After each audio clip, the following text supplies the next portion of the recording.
Aliens کا اس طریقے سے ذکر تو قرآن و حدیث میں کہیں نہیں آیا جی. قرآن و سنت میں 3 طرح کی مخلوقات کا ذکر ہے. سورۃ الحجر میں، سورہ الرحمن کے اندر، اور کئی صورتوں میں جنوں اور انسانوں کا ذکر ہے. بلکہ سورہ رحمان میں تو 31 ٹائمز اللہ تعالیٰ نے ان دونوں گروہوں کو ایڈریس کیا ہے. فَبِأَيِّ آلَاءِ رَبِّكُمَا تُكَذِّبَانِ، اے 2 بھاری گروہ ہو، تم اپنے رب کی کس کس نعمت کو جھٹلاؤ گے اور کس کس قدرت کی نشانی کو جھٹلاؤ گے. کیونکہ دوزخ کی آیات میں آپ نعمت کا ترجمہ تو نہیں کریں گے نا. آلہ ویسے بھی کہتے ہیں قدرت کی نشانی.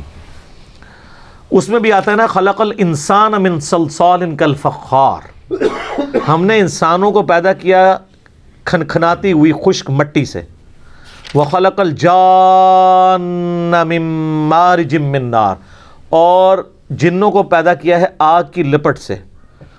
اور آگ میں بھی فلیم کے جو اوپر والا ان سین فلیم ہوتا ہے. آپ اگر آگ روشن کریں نا، ایک موم بتی بھی جلائیں، ایک فلیم آپ کو یلو کلر کا نظر آ رہا ہے، ایک اس کے اوپر بھی ہلکا سا آپ کو یوں ہلتا ہوا ٹرانسپیرنٹ آر پار جس کے نظر آتا ہے، اس فلیم سے جن پیدا ہوئے ہیں، اس لیے جنات آپ کو نظر بھی نہیں آتے. اور سورۃ الحجر میں آیا کہ جنوں کو ہم نے انسانوں سے بھی پہلے پیدا کیا تھا. اور مسلم شریف میں حدیث ہے کہ اللہ تعالیٰ نے انسانوں کو مٹی سے، جنات کو آگ سے، اور فرشتوں کو نور سے پیدا کیا.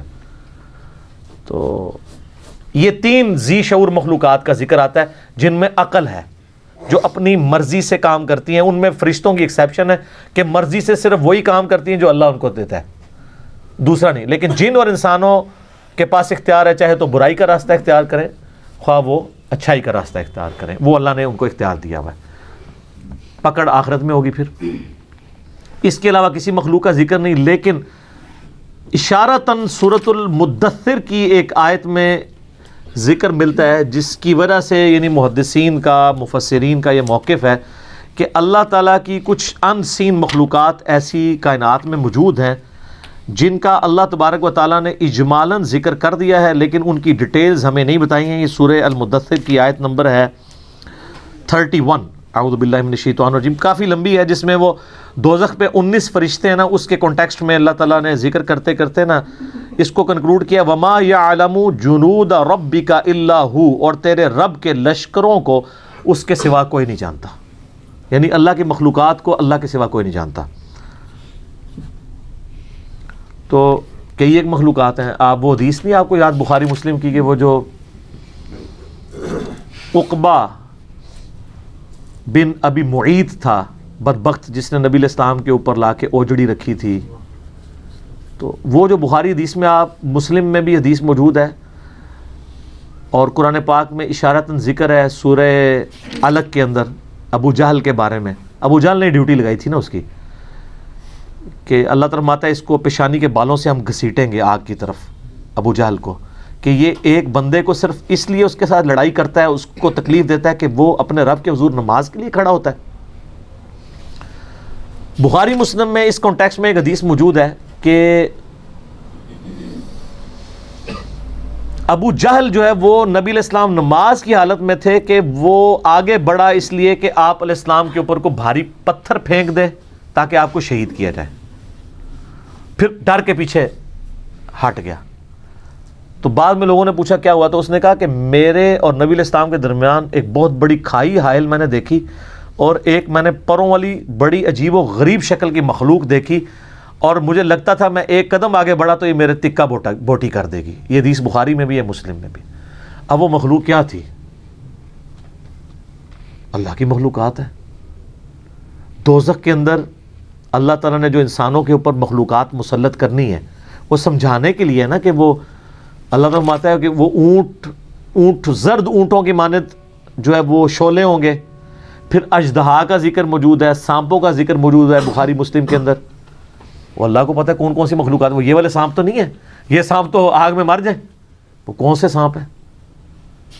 تو اللہ تعالیٰ کی مخلوقات بے شمار ہیں. کوئی بندہ اس روئے ارض پہ آپ چھوڑ دیں ذی شعور کو، اس روئے ارض پہ مخلوقات سائنس نے آپ کو بتایا کتنی ہیں.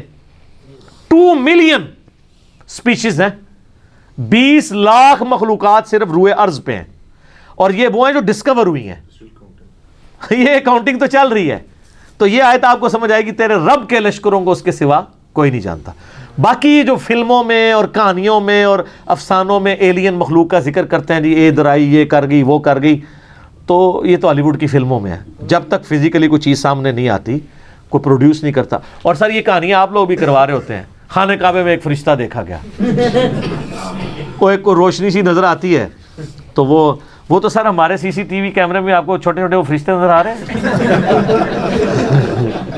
رات کے وقت اس ملک میں جو پولوشن ہے وہ اڑتی بھی جب آپ کو نظر آتی ہے، چونکہ یہ ایچ ڈی کیمرے لگے ہوئے ہیں نا، تو نائٹ ویژن کیمرے ہیں، تو آپ کو ذرات اتنے اڑتے ہوئے نظر آئیں گے. تو وہ مجھے جب بھائی پوچھتے ہیں کیا، میں نے کہا فرشتے جو نا، یعنی انڈیا پاکستان بنگلہ دیش فرشتے نے، سائنس دی زبان فرشتے کوئی نہیں نے، یہ تو انہوں کہانی کرائے گی. فرشتے تو اپنی جگہ ایک مخلوقات ہیں، لیکن فرشتے جو ہیں وہ ایسی مخلوق ہیں کہ اللہ تبارک و تعالیٰ نے اس فزیکل ورلڈ سے ان کو ایک الگ مخلوق کے طور پہ رکھا ہوا ہے.